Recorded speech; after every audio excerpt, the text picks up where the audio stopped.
On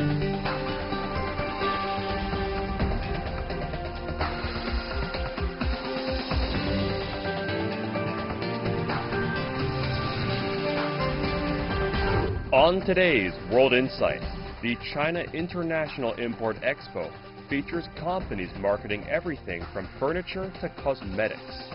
What is the role of the consumer in re-energizing a global economy? And they think much more about the health, about well-being, and about the planet. This is Shanghai, China's biggest city, a global financial hub, and now the city that hosts CIIE, a gigantic import expo China runs to share its market opportunities and contribute to world economic recovery. Join me on the sidelines of CIIE to meet smart business people and brilliant minds and be inspired by their wisdom and can-do spirit.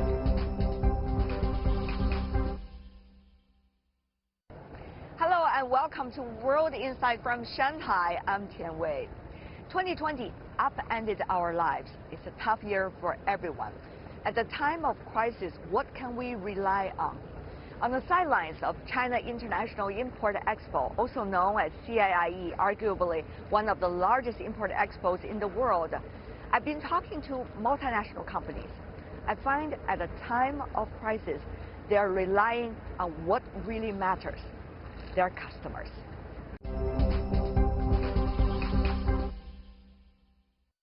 Beauty for all, because everybody is worth it. As Jean-Paul Agon, chairman and CEO of L'Oreal, reminds us once and again. Amidst the pandemic, when everyone has a mask on, what does it mean for the cosmetic industry? Mr. Agon, what a pleasure to see you once again. It's a pleasure for me. Nice to see you again. What do you think of this year? I mean, this is a very challenging year for all businesses. Yeah, absolutely. You know, the first, of course, this epidemic is really terrible, and the first terrible consequence is more for the health and the safety of people around the world. There are also some economic consequences in terms of business, in terms of sales, but it's very contrasted around the world. Some parts of the world are doing great, like China. China is the example, maybe the only example of a country where we are doing really, really well. But in the rest of the world, we are also getting better now. So what do you think? What are the things people aspire to have? I mean, when they are in the middle of the quarantine, when they're having the lockdown, when they are, you know, just coming out of the difficulties, what are the products that they really prefer at this time? Yeah, it depends if it's during the epidemic or after the epidemic. You know, during the epidemic, of course, women and people are consuming less makeup, of course, because when you are quarantined, when you can't go out, when you wear a mask, you don't wear that much makeup, but you use more skincare to take care of yourself, hair care also to feel good. But after the epidemic, I think that we're going to see a bounce back of consumption of products that are important for the quality of life and the quality of the relationship together. So personally, I'm very confident that when the COVID will be gone forever, I think that we're going to see a bounce back of the consumption of makeup and hair color and even fragrances. I'm optimistic for the future. And it's nothing wrong to seal the face mask with the lipsticks. It will be reflected on. Having said that, though, what about business-wise? What has been your contingency plan over the past 11 months? You know you have seen the number that we had. We had Yes. the first quarter where we were slightly below. We were slightly negative, and that was in the first quarter because of what happened first in China and started to happen in Western Europe. But then the second quarter was more down because of the epidemic spread in Western Europe, in North America, in Latin America, and India. But you have seen also recently that on the third quarter, we were able to get back to positive territory. So we are back to growth, thanks to China, of course, but thanks also to other parts of the world that are really getting better. And we are confident for the end of the year. We think that we don't know yet exactly because the epidemic is really unpredictable, but we hope that we will be able to stay in positive territory.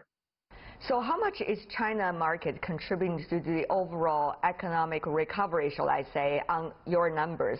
And what about the rest of the world? Where are the other active areas?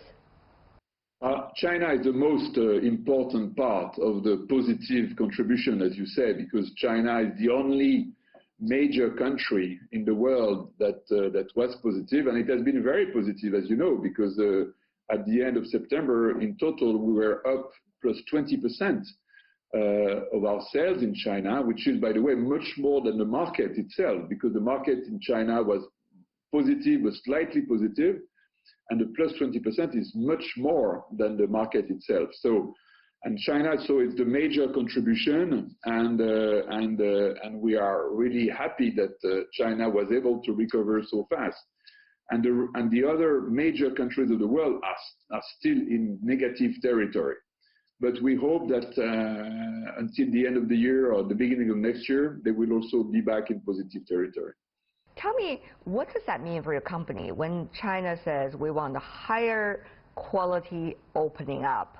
Would that be good news for an international company like yours? What does it really mean? Yeah, absolutely. It's very good news. To be honest, it's not surprising news because, you know, I know China very well. I've come to China at least 50 or 60 times.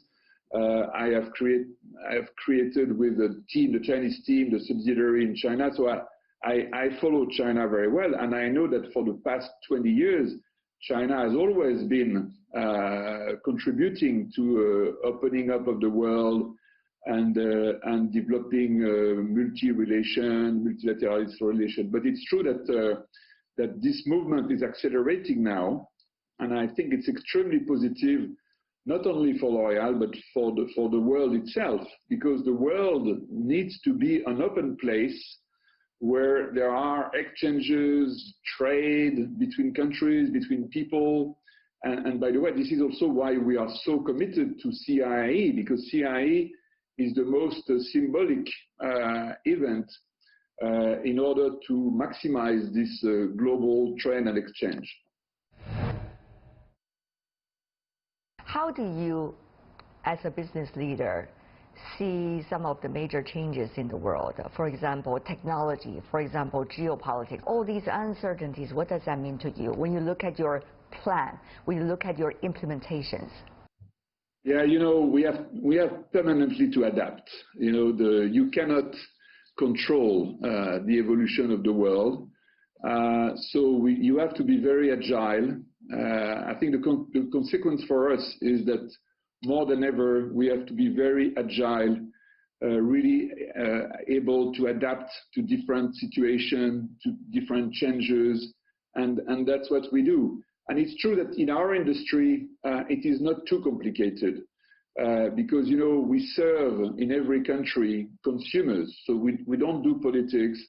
We serve consumers, and so we serve American consumers, we serve Chinese consumers, we serve Brazilian consumers, and so we adapt to the evolution of the situation. For us, what is important is that consumers are still looking for a better life, a better quality of life, and we contribute, we think, to this quality of life and this happiness. So the bottom line is that we try to adapt and evolve as the world is changing all the time. As chairman and CEO, you need to get hold of the overall situation. You also want to know what is happening really on the ground. But I know, you know, where you are has to be quarantined, or there were lockdowns from time to time. So how would you do that? Yeah, you know, it's interesting because on one side we could not travel, but because we could not travel, we had also more opportunities to communicate with more people. I'll give you an example. Until now, we were doing one country manager meeting per year in Paris, where we invited all the country managers, you know, 100 people from all over the world, once per year in Paris, in person. Because we couldn't do it this year, we organized it virtually, but instead of doing one, we did 5 or 6. So in fact, you know, there is always a good side to every situation. So in fact, I had more contacts with the people of all over the world this year that I had in the past because of this virtual organization. Right. Well, since we're talking about technology, let me ask you technology from another perspective. I mean, e-commerce, that has been extremely important for your industry, particularly here in China. As we speak, the Singles Day, which is almost a day for shopping in China, on November the 11th, or 1111 would happen.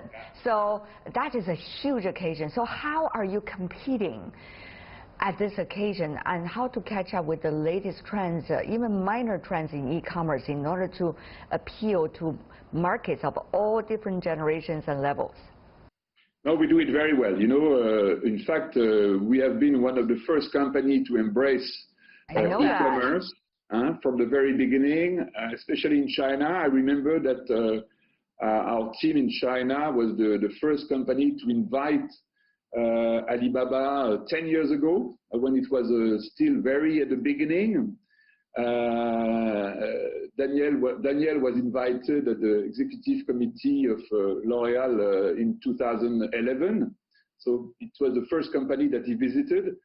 And really, so we have been embracing e-commerce from the very beginning. And I think that we are probably one of the best companies in terms of e-commerce. And I have to say that the team in China is doing an extremely great job in terms of e-commerce, but also in these special events like 11/11 or June 16 or etc.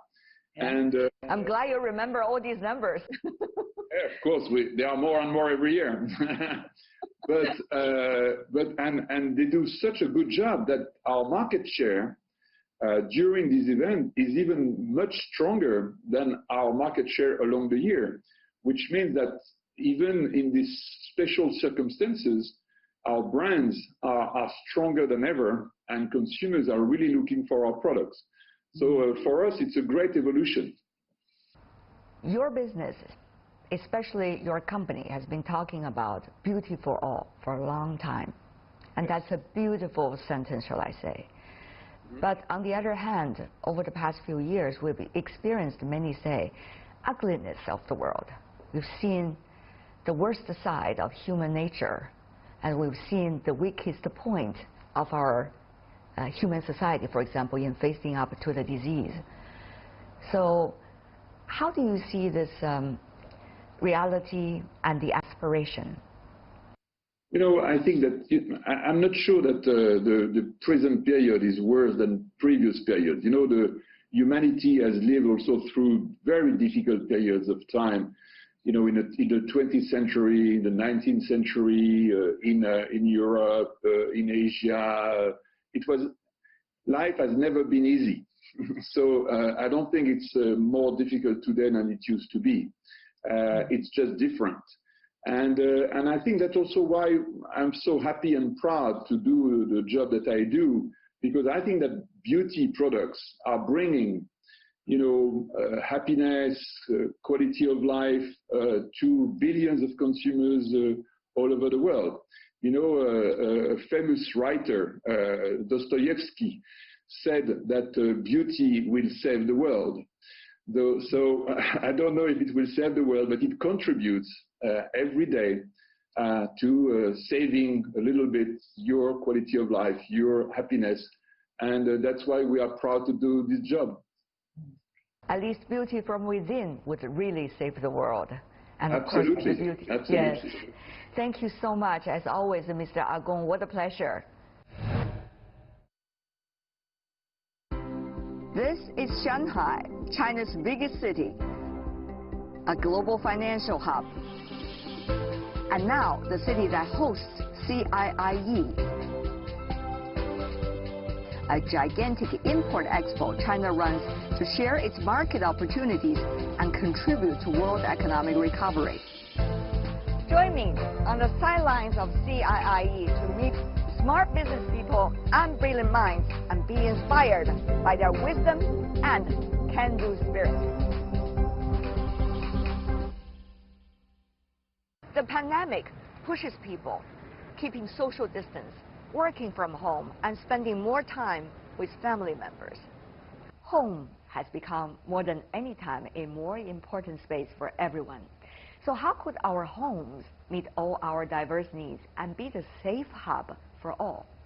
That's what IKEA has been thinking hard about and working on throughout this year.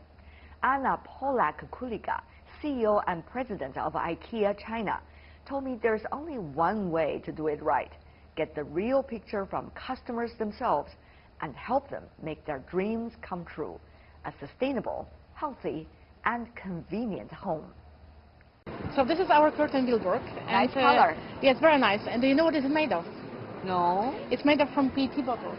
Wow. We have special technology, absolutely, to use waste as a resource, to transform waste as a resource and produce fantastic textiles like this. If you can touch it, it feels just very soft. Yes. Yes. Quite nice. So a curtain of this color like this, absolutely. How many bottles would there be? Oh, depends on the length of the curtain, yes. For the small textile bags, we used to use 8 PET bottles, yes. Oh. So for this, it's probably a few hundreds, but at the same time, I think it's a fantastic opportunity to transform waste into resource. Absolutely. Yes, and not to explore nature. So I know all my mineral water bottles is here. Probably yes, absolutely, probably yes. So it's really nice to see absolutely. This a wonderful space. Yes, yes. We double the face, as I said, but also I'd like to show you a very special place here. It's our special corner for the workshop when we introduce our fantastic a lot of your customers over here. Yes. What we do here, we here actually introduce our sustainability topic to the many people. We have a strong belief that sustainability cannot be luxury for a few. It has to be affordable for the many. And here we inspire many Chinese consumers to live more sustainable life at home. So this is like a conference hall about sustainability. Absolutely, yes. We discuss here about the food, about waste sorting, about many things. We have many workshops with many customers, and I think it's fantastic audience so far. We had very busy yesterday, and today also was very crowded this morning. So we introduced here also our sustainable foods like new plant balls and new soft ice cream, dairy-free. Absolutely cool. So I guess they're going to have the next discussion. Very soon, absolutely, very soon. So let's move on to our discussion. Absolutely.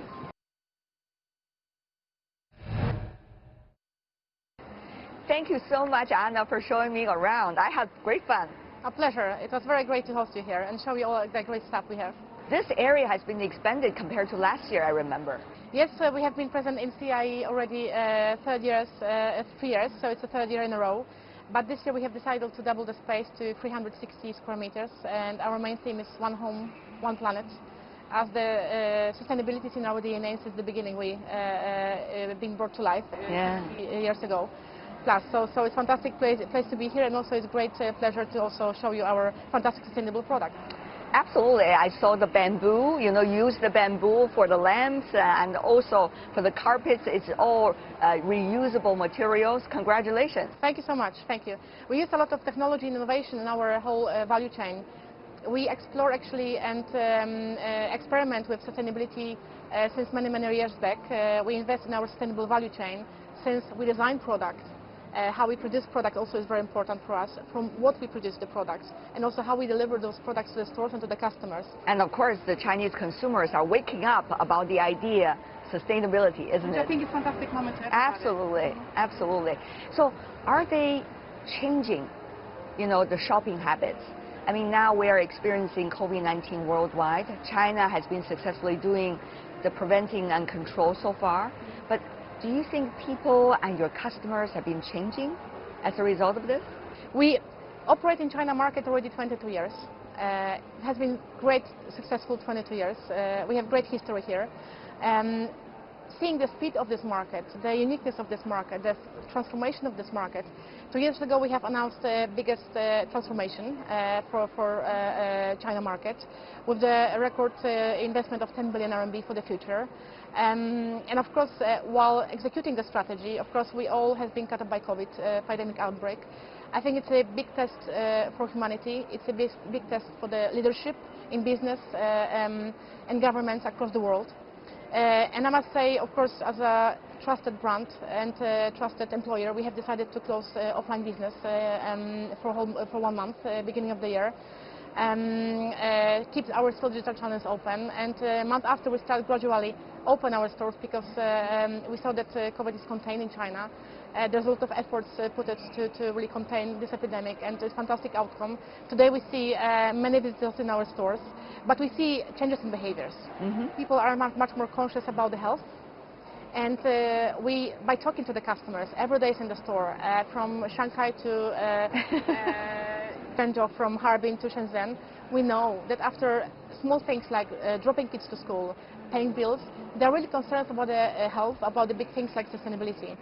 But they want those changes to be simple, affordable, and accessible. Yes, and this is where IKEA comes. And also you see more people are putting their emphasis at home, right? Absolutely. Because of COVID-19, because the close feeling they have with their family members now. Yes. So how has that been changing the shopping habits in a way? We have observed that during the COVID outbreak and post-COVID, according to our research, 2 out of 5 people make changes and improvements at home. So home is getting on importance more than ever. I am one of those. I know, yes, you told me already. Congratulations. Well, thank you. It's almost finished. Thank God. Yes, I think it's important that people are much more. They're making much more, I think, conscious choices. And I strongly believe that by being at home for such a long time in many markets across the world, people bring home to the different perspective. Their values, their priorities at home are changing. Their values in life are changing. There's more consciousness. There's more connection to the planet, to health, to what is coming ahead as well. So I think there's much more reflection. I think people stop, they rethink, they prioritize. And I think it's now each business responsibility to adapt to those new norms. And of course, we don't know what's going to happen a year from now, 2 years from now. But I think what I see today, at least across China market, that the majority of people have good hope for the future. But they want to really make better choices in life. And they think much more about the health, about well-being, and about the planet. And they also think about more functions at home, right? Absolutely. For example, office spaces, but now they need to put the office space also at home. And they also have the place to interact with a family member besides just having dinner or lunch together. Yes. So it's really amazing how people's life been changing. Absolutely. I think not only life at home, but also totality of life. We see that many people is, of course, and human beings as such across the world. We know that we're going to be impacted very strongly by the rapid catalyst of digitalization. However, we see that this is impacting also how we communicate. How do we spend time with each other? How do we work? How do we interact with our family members? How do we take care of ourselves? Yeah, so there's, I think, this big catalyst of change ahead of us. It's already, we see it from life at home perspective, but at the same time, it's exciting times also. Yeah, exciting times. In terms of things that we never, interesting time. Probably that's the word to use. Talking about COVID-19's impact, digitization certainly has been exacerbated as a result of that. So how do you see your business is also transforming? I know you've already doing it for years, but now it's probably a speeding up process. Tell me more about that. In our strategy that we have launched and our transformation plans that we launched to China market 2 years ago, digitalization is one of our core focus and core objectives, to really put O2O integration in the core of the business, to make sure that customer has seamless shopping experience across the channels. Today in China we have 35 customer meeting points in different formats. Shops, XS stores, big stores. We have also our IKEA.cn. We launched also our app to China market. We're also testing our shop on Tmall as well. How do you see real-time shopping vis-a-vis online shopping, the percentage and the different tastes? I think it's very hard to distinguish those two. I think the customer is interacting with the brand, and this is how our strategy is set up, that we want our customer to interact with our brand whatever they want, how they want. But we'd like to support them to have the same fantastic shopping experience with the brand, regardless the channel they interact with as well. So we want to communicate affordability, we communicate sustainability, we want to inspire people for better choices in life. And I think we chose the strategy that our range, our fantastic affordability and sustainability is in the core. Yes, it's in the core. And of course, digitalization is one of the enablers for us, yes, but it's not the objective itself. Great point, that is. Not for its sake, but for the sake of the customers. Absolutely. Yeah. The other thing is, I remember in the history, a case study about IKEA I learned in the business book, is you have this husband-killing items. Okay, yes. Meaning items that are so difficult to assemble together. But of course, those items have long gone, right? Everything is much easier. But tell me about how to update your design in order to cater to the needs of the customers. Particularly, your markets can be so varied. China, Europe. Even in Europe, you have different places. And of course, in North America. Tell me more about that. Absolutely. I can tell you from the global perspective and also from China perspective, because China market is as well very unique. I know you're passionate about that. Yes, and we did some great investment here to support our product development in China. When we design product from beginning, when we think about the product, we think about certain principle. And IKEA always is striving to our products to be sustainable, affordable, functional, and have fantastic quality as well. For us also, it's very important that our products are renewable and recyclable, and we set ourselves very ambitious goals regarding our products. By 2030, we want 100% of our products be either renewable or recyclable as well. So we talk to the many customers as well, because I come to the point that you made about the husband and support when it comes to assemble part. We're constantly talking to our customers how we can support them to assemble our furniture much easier. We made a lot of efforts to simplify our design, to simplify assemble service. We invest a lot across the world in the services offer to the customer, because we know the customer has no very limited time, and time is the new currency for everybody of us. So the new services offer, new design, but at the same time in China, we see that China is a very unique market. So we have also decided last year to set up in China a product development center, in which we sit together with the customer, retailer, and range developer, and we decide, for example, for cooking eating, how we would like to bring new function, new design, new products to the, for example, cooking eating range. We also going to launch in February a fantastic gaming range in this market. Yes. So tell me more about that. There's many things, but more about that. Absolutely.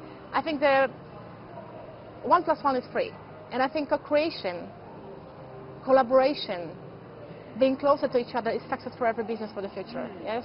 I think every company should listen to the customers, and we bring our customer to IKEA to co-create and co-design with us, because we know that they know the most their needs.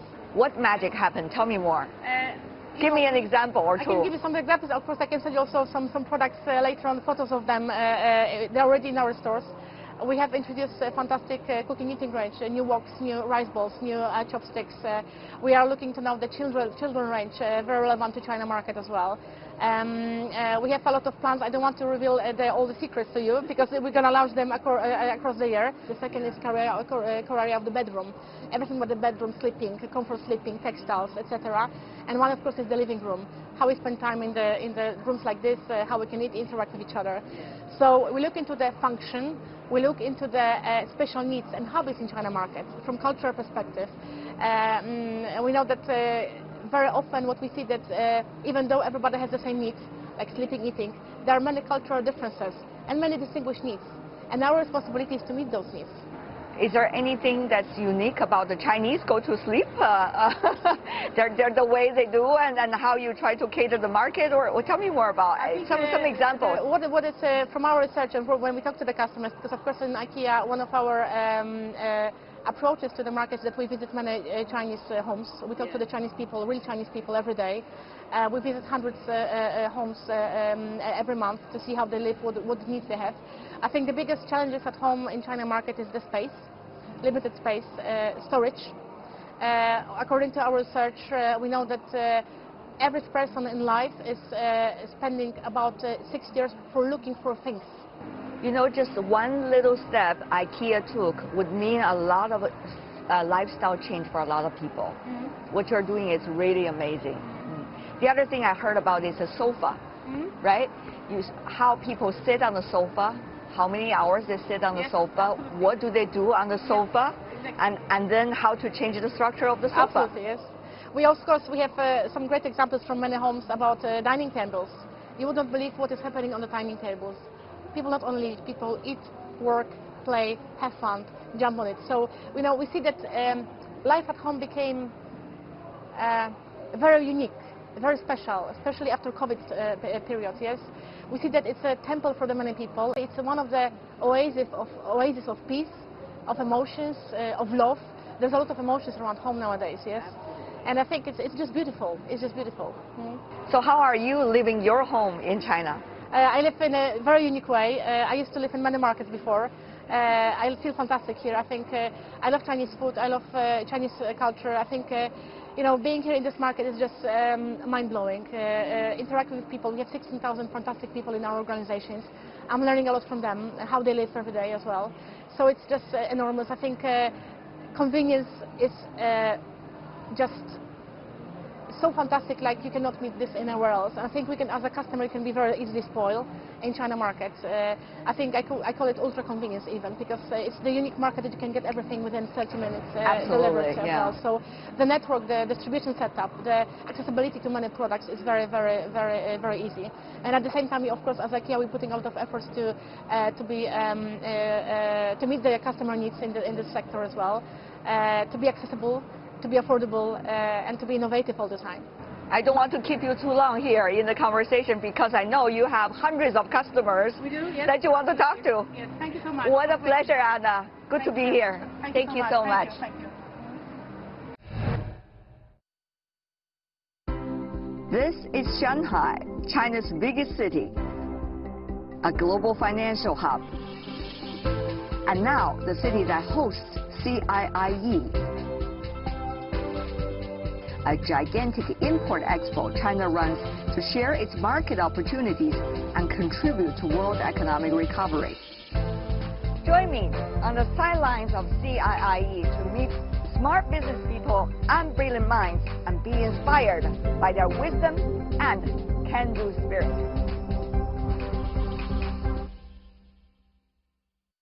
A crisis forces people to understand what really matters in life.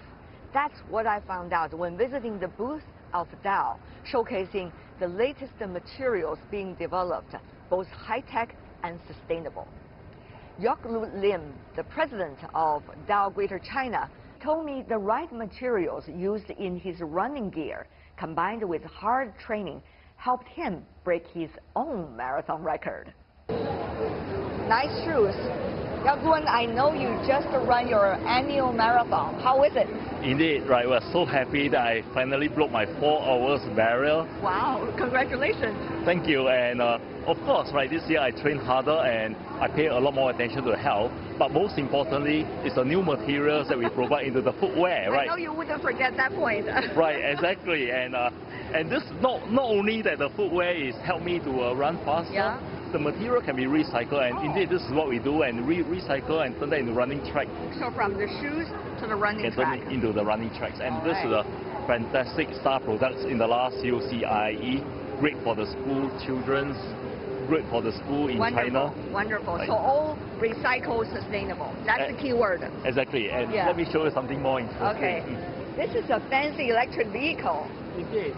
We have many new materials that goes into this. Like what? Oh, making it safer, making it more comfortable, making it more environmentally friendly. The battery is the most Battery important. indeed is the most important. We have a lot of new materials that goes into making of the car batteries. We have more things to see? Yeah, let me show you around. Right? Okay. And one of this is related to health and hygiene. Yeah. And let me show you this. Yeah. Right.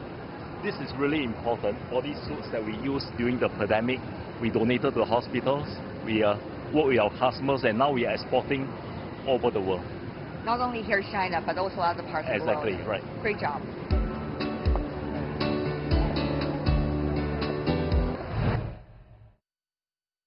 I know this is wonderful this year, you know, the CIIE, but it's happening with complicated international context. What do you make of that?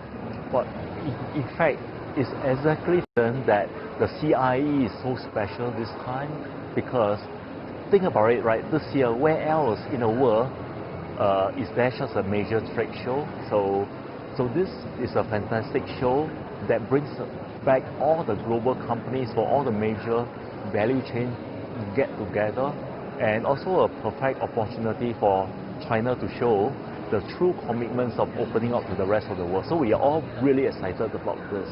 And furthermore, this is also really a good sign to the rest of the world that the pandemic, taken under the right measures, can be kept in control. What about investment in China? In fact, during the middle of the pandemic, we make an announcement of additional $300 million investment in our existing site in Zhangjiagang. We are expanding our capacity for the silicon-based material. And you know, in the last many years, the consumer spending has been increasing. The consumer is asking for better products, more environmentally friendly, and therefore the products that we're producing here is just what the consumer needs. So we need to have bigger capacity to meet the needs of the local customers. Of course, you produce materials for all kinds of possibilities, but geopolitics seems to be sometimes becoming an ever more challenging topic. Have you been having some contingency plans? What if? China been already the second largest market for Dow.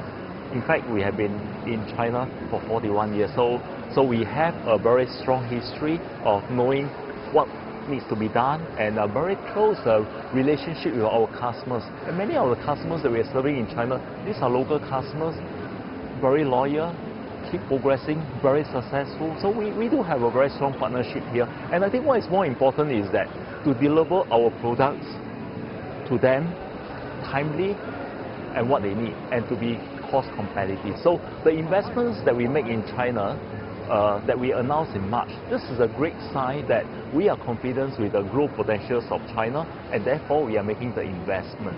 So the confidence, this is really important. And for us, what we see is that the market in China is improving. For example, the urbanization continues, consumer continues, and the demand for environmentally friendly and sustainability focus is even stronger, right? Not only that the government is driving that, look at the consumer, the brand owner. This is what they are demanding, and this is fantastic for us because most of our products, we are focusing on performance, environmentally friendly, sustainability. So this is really perfect for us going forward. What do you make of that? I mean, in the media, right, you heard a lot of political impact of businesses, particularly American businesses here in China, or the other way around as well. And also you heard a lot of rhetorics on social media about China and the United States. But it seems that I've been talking to American business people, including you, who are working for an American company. They are saying, you know, we're continuing what we're doing. It's very different from what the others have been talking about. Exactly. We follow where the market is, where the market growth is. And this is where else do you get a market with 1.4 billion populations, largest middle class, second largest consumer market that is continuing to upgrade. So this is a place, and we are very confident with that. How do you see the awareness of sustainability among your Chinese consumers? Right. So we're seeing a really big trend, right? Not just government, not just company, but the consumer demanding for it. And this is really important because once the consumer demands for it, the trend will be sustainable, right? So for us, this is part of our DNA, you know, things that we do, our manufacturing sites, and the behaviors that all employees have. This has to be aligned with sustainability. Products that we have, we constantly work with our customers to produce sustainable products. I give you an example, right? Many companies are concerned about, is their product environmentally friendly? Can it be recycled? And also the packaging material. So even this year, we work with a company, which is a big company here. We provide them with a recyclable packaging materials that they can use for their laundry detergent. And not only that it looks great, durable, at the same time, it can be recycled. So this is what we are able to do to provide to our partners for them to meet the targets of coming out something environmentally friendly and Right. recyclable.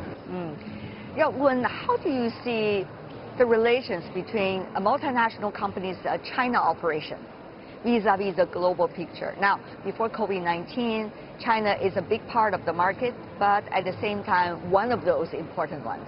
But now, as China prevention and control doing so well, the market is really awakening. What does it mean for multinational companies about China? So China has been important.